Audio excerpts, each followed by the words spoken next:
그럼 나머지 하는 뭘까?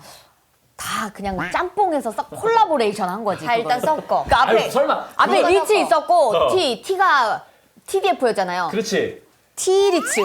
리츠 T? 설마 그게 다섯 리치 개서 말. 티? 아, 그런 거 에이, 아니야? 아무리 그래도 그렇지. 아이, 이거 아니죠? 아닙니다. 소영 씨가 눈치가 역시 정답. 예, 작년에 부자과에서부터 눈치가 눈치가 좀 있죠. 맞아요? 네, 비슷합니다. 뭐가 돼요? 네, 마지막 E는 상장 지수 펀드 ETF입니다. ETF. ETF. ETF. 계속 연기할 때 ETF 계속 했잖아요. ETF 외우려고 네. ET. ETF. ET 이거 네. ETF.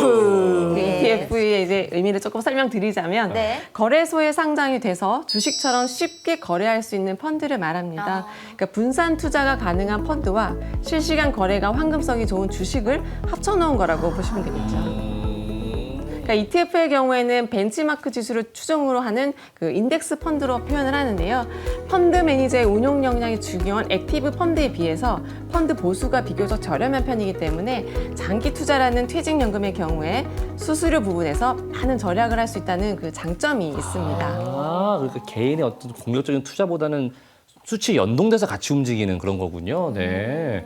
저희가 이제 타이어라고 딱 확실히 하나로 정리를 하니까 더 머리에 잘 들어오는 것 같아요. 맞아요, 네. 맞아요. 근데 저 같은 경우에는 또 꼼꼼할 땐 되게 꼼꼼해요. 그렇죠. 근데 또 그래요? 꼼꼼할 그런 때가 면이. 있어요, 한 번씩. 아, 있어요. 근데 또 무심할 때는 한없이 또 무심해. 맞아요. 그러니까 맨날 매일 들여다보면은 고민하고 따지고 이렇게 하는 거는 좀 잘 못할 것 같거든요. 근데 약간 저도 그런 면이 있어서 이게 완전 잘 알고 뭐 자신이 있으면 중간에 바꾸고 막 그럴 텐데 사실 자신이 있기가 쉽지 않아요. 너무 어렵죠? 네.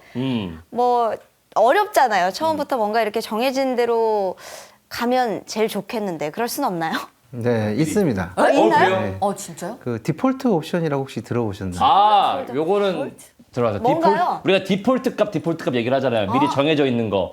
우리가 이제 사전 지정 운용 맞지 않습니까? 네, 맞습니다. 디폴트. 예. 네, 예, 좋았어요. 그렇습니다. 네. 네, DC나 IRP 가입자가 일정 기간 동안 운용 지시를 하지 않으면 가입자가 사전에 지정해 놓은 기본적인 운용 방법으로 퇴직연금 자금을 굴리는 겁니다.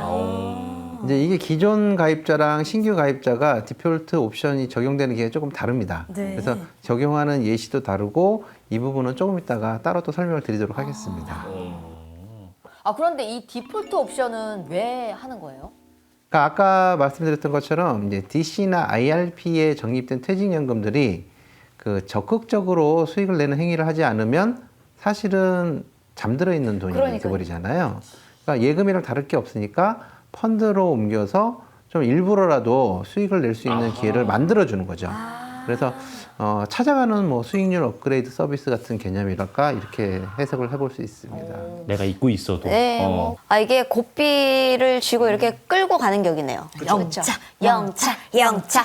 그쵸? 수익을 내자. 착착착 이렇게. 네, 그럼요. 네, 그렇습니다. 사실상 DC형 퇴직연금 가입자는 상장 지수 펀드 같은 데 투자 가능하시잖아요. 그런데 많은 분들이 무서워서 사실 잘 못하시거든요. 혹시 실패해서 까먹으면 어떡하나. 나는 모르겠는데, 에라 모르겠다. 원리금은 보장될 테니까 일단 넣고 보자. 네, 이런 분들이 많으시거든요. 근데 이걸로 끝이신 분들이 많으니까 어떻게 보면 자산들이 상당 부분 방치되고 있는 게 있습니다. 원금 안 있는 게 어디야라는 마음으로는 안 된다는 거예요. 그러니까요. 네. 근데 조사를 좀 해보니까 미국이나 호주 같은 경우에는 오래전부터 이 디폴트 옵션들이 시행이 되고 있더라고요. 네. 미국 같은 경우에는 401K라는 제도를 1981년부터 도입해가지고 디폴트 옵션을 운영을 하고 있고 네. 호주는 92년부터 마이 슈퍼 디폴트 옵션 그리고 영국 같은 경우에는 2012년부터 네스트를 도입을 한 상태입니다. 그렇군요. 네. 그럼 우리나라는 좀 도입이 늦은 거 아니에요? 자, 늦은 만큼 다른 나라에서 거친 시행착오에서 얻은 개선점을 많이 적용했다고 생각하시면 될 것 같습니다. 이제 좀 더 자세히 설명을 드리자면 우선 디폴트, 즉 정해진 대로 운용한다는 게 디폴트 옵션의 핵심입니다. 그러니까 금융회사가 사전에 미리 정한 방법 중에서 가입자가 골라서 운용을 하는 거죠. 아까 소장님께서 따로 설명하시겠다고 한 부분이 이건데요. 여기 표를 한번 봐주시겠어요? 기존 가입자의 경우에는 4, 2, 신규 가입자는 1, 2라고 기억하시면 편합니다. 이게 뭐냐면 기존 가입자는 4주간 운용 지시를 하지 않으면 고객에게 통지를 하고 2주 뒤에 적용을 하는 거고요. 신규 가입자의 경우에는 1일 후에 통지하고 그 그 고객에게 통제 이후 2주 뒤에 적용을 하는 겁니다. 근데 신규 가입자한테는 하루밖에 안 주네요. 그 다음날 바로 시행해 그래서 버리는 바로 거죠. 이렇게 바로 할 수 있게. 예, 기존 가입자들은 이미 상품이 만기가 된 분들이니까 이제 4주간의 여유를 드리는 거고요. 이제 신규 가입자는 최초 입금을 하고 운용을 안 할 시 얼른 알려주는 거라고 생각하시면 됩니다. 가입할 때 바로 해야죠 뭐. 그렇죠. 네, 그런 거 설정하실 바로 테니까. 대부분, 네네. 그러면 좀 궁금한 게 가입자가 선택할 수 있는 상품도 나눌 수 있어요? 위험 등급에 따라서 이제 4가지로 나뉘는데요. 은퇴까지 남은 기간과 목표 수익률, 그다음에 투자자가 감당할 수 있는 위험 수준 등을 고려해서 결정하시면 됩니다. 그러니까 일반적으로 은퇴 시점이 많이 남은 가입자는 상대적으로 높은 수익률을 기대할 수 있는 고위험 자산의 투자 비용을 늘리고요. 반대로 은퇴 시점이 얼마 남지 않은 가입자는 안전한 자산 비중을 늘리는 게 일반적이기는 합니다.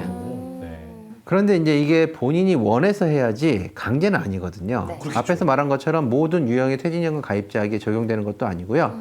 일단은 DC형과 IRP 가입자를 대상으로 이 디폴트 옵션 상품을 선택할 수 있습니다. 그런데 저 궁금한 게 있습니다. 이 디폴트 옵션이라는 거 꼭 상품 하나만 해야 되나요? 아니면 뭐 여러 개 정해도 되는 걸까요? 좋은 질문이에요. 아주 좋은 질문. 진짜. 이야, 드디어 피가 되고 살이 되네요. 오, 늘었어. 디폴트 옵션은 이제 단일 상품이나 포트폴리오 상품으로 승인이 가능한데요. 상품 포트폴리오는 최대 3개 이내의 상품으로 구성할 수가 있고 원리금 보장 상품과 펀드 유형을 섞어서 포트폴리오를 구성할 수도 있습니다. 예, 그래서 제가 또 이렇게 미리 준비를 했습니다. 오, 준비쟁이. 이렇게 또 서포트를 하러 왔으니까. 예. 네. 디폴트 옵션 상품은 이렇게 나뉘는데요. 예. 네, 표를 보시면 먼저 원리금 보장 상품 그리고 펀드 상품으로 나뉘고요. 그 안에서 이렇게 또 세분화가 됩니다. TDF, BF, SVF, 부동산 인프라 펀드, 이 펀드 상품하고 그 위에 보시면 원리금 보장 상품이 있습니다. 네. 그리고 이제 포트폴리오라고 하면은 약간 원리금 보장 상품과 수익을 추구하는 상품을 섞어서 그쵸, 그 비중에 네. 맞게 설정을 하는 거거든요.